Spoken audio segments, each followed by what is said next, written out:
राणो चिड़िया एक छोटी सी, प्यारी सी, लेकिन बहुत ही डरपोक चिड़िया थी। उसके पंख बेहद सुंदर थे, पर उसका दिल हमेशा डर से भरा रहता था। वह अक्सर अपने छोटे से घर में, जो एक नीम के पेड़ पर था, ही रहना पसंद करती थी। उसे बड़े जंगल से बहुत डर लगता था। अंधेरा, अजीब आवाजें और अनजान रास्ते उसके लिए किसी डरावने सपने से कम नहीं थे। एक दिन सुबह सुबह हल्की ठंडी हवा चल रही थी।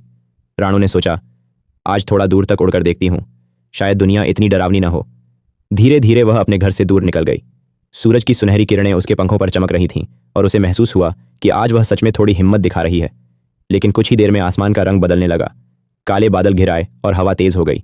राणो घबरा गई। उसने वापस लौटने की कोशिश की, लेकिन हर रास्ता एक जैसा लगने लगा। चारों तरफ इतने पेड़ थे कि उसे समझ ही नहीं आया कि वह कहाँ है। उसकी कांपती हुई आवाज़ निकली, मैं खो गई हूँ।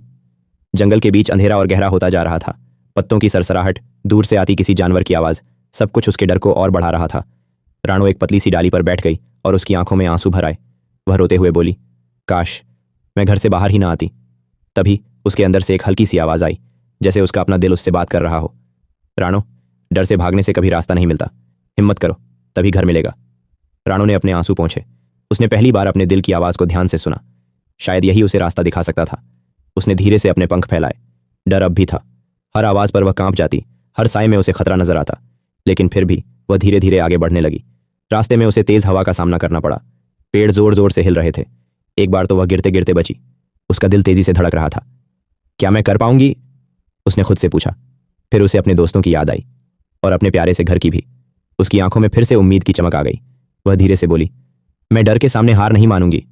और वह फिर से उड़ने लगी, इस बार पहले से ज्यादा हिम्मत के साथ। तभी उसे दूर एक हल्की सी रोशनी दिखाई दी, जैसे जंगल खत्म हो रहा हो। राणो ने अपनी पूरी ताकत लगा दी और उस रोशनी की ओर उड़ने लगी। आखिरकार वह जंगल के किनारे पहुंच गई। उसने पीछे मुड़कर देखा। वही जंगल जो कभी उसके लिए डर का घर था, अब एक सीख बन चुका था। राणो बहुत थक चुकी थी, लेकिन उसके चेहरे पर हल्की सी मुस्कान थी। उसने अपनी आंखें बंद की और गहरी सांस ली। मैं कर गई। उस दिन राणो ने सिर्फ जंगल से बाहर निकलने का रास्ता नहीं पाया, बल्कि अपने डर से भी बाहर आ गई। डर हमेशा रास्ते को अंधेरा दिखाता है, लेकिन हिम्मत एक छोटी सी रोशनी होती है जो हमें हमारे मंजिल तक पहुंचा देती है।